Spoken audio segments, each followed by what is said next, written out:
হঠাৎ করে কিছু পাওনা হলে কারই না ভালো লাগে বলো। আসলে দুদিন আগে আমার বর অফিস থেকে বাড়ি ফিরে রেস্ট নিচ্ছিল, হঠাৎই বলল যাবে। আমিও তখন ঝপ করে আনন্দের সাথে ওর দিকে তাকিয়ে বললাম কোথায়। বলল মোমো খেতে। আমি তো সবসময়ই এক পায়ে রাজি থাকি। রেডি হয়েই বেরিয়ে পড়লাম। আমরা চলে গেলাম পেট পুজো করতে। কোথায় গেলাম বলো তো? পৌচঙে।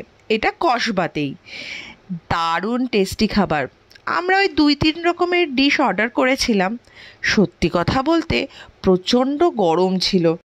আর এটা কোনো রেস্টুরেন্ট নয় যে এসিতে বসতে পারবো। একদিকে ঘাম আর অন্যদিকে গরম গরম খাবার, দুই মিলিয়ে কিন্তু বেশ ভালোই লাগছিল। আর আমার মেয়ে যথারীতি ও যেখানেই যায় খালি পাবে সেখানেই ও ঘুরে ঘুরে বেড়াবে।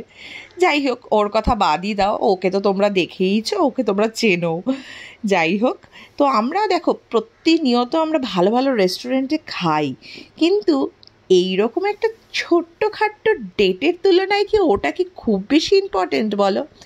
লাইফে ভালো থাকতে গেলে এরকম একটা ছোট্ট ডেট, এরকম একটা ছোট্ট কিছু পাওনা আমাদের মেয়েদের জন্য কিন্তু অনেক বড় মাত্রা এনে দেয়। আমরা মেয়েরা কেমন অল্পেই সন্তুষ্ট হয়ে যাই। একটা ছোট্ট ডেট, একটা ছোট্ট চকলেট, একটা ছোট্ট ফুল, একটা ছোট্ট গিফট।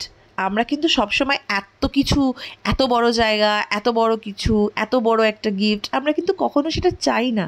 আমরা খুব অল্পেই সন্তুষ্ট হই, আর সেটাই আমাদের বরেরা বোঝে না। কিন্তু আমার বর দেখছি আজকাল মাঝে মাঝে একটু একটু বোঝে।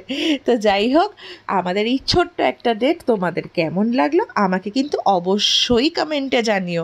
তাহলে আমারই বা ভিডিও বানাতে কেমন লাগবে বলো? তোমরা যদি আমাকে সাপোর্ট না করো তাহলে আমারই বা কি ভালো লাগে?